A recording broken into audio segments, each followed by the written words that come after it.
Hey, we're out here with the Sonoy Historical Society doing a little at an undisclosed location in Sonoy looking for an old cemetery, and I believe we found it. We found slaves, we found the white section, we found the rock wall, and then down by the creek we found thousands of Indians.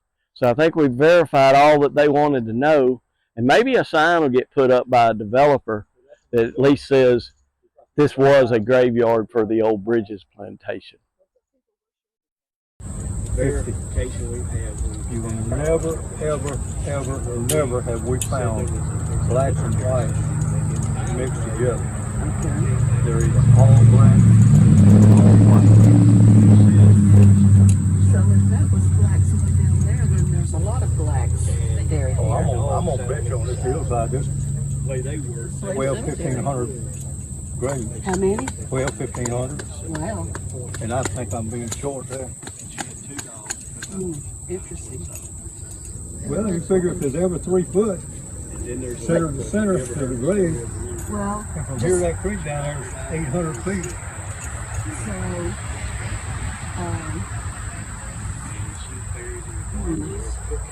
yeah, they have that many slaves.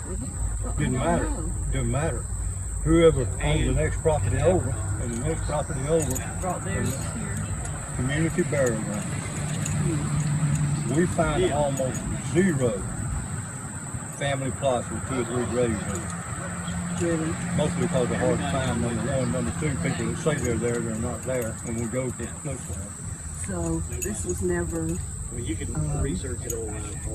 choreographed in the cemetery books, right? No, it's not in the book. Right, I didn't think so. But we've got about 50 now. All right. All right, that's a grave there, and that is a male. Can you tell if this is white or black?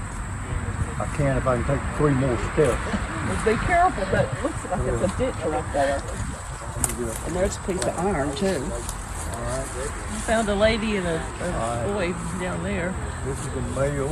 left side. Did you? Yeah. These are black. That's a male, and this is a Carolyn told me male, and they're that far apart. 2 males. 2 males. And then the next one is a female.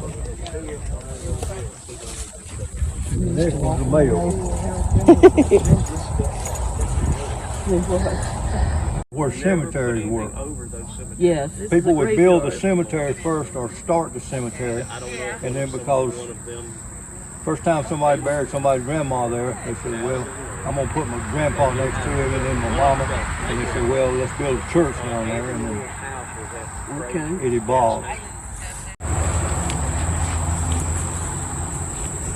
So would there be a case where they were buried and somebody come back and bury somebody on top of somebody? Yeah, but probably not down in this. Rarely do you see a cemetery in a low spot like this. But they buried normally under their huts or their summer hut whenever they died. So that's why sometimes you'll find 1, 2, 3, 4, and then there's a gap. And there's, in other words, here's an Indian trail that may be 10,000 years ago, right here in between these bodies.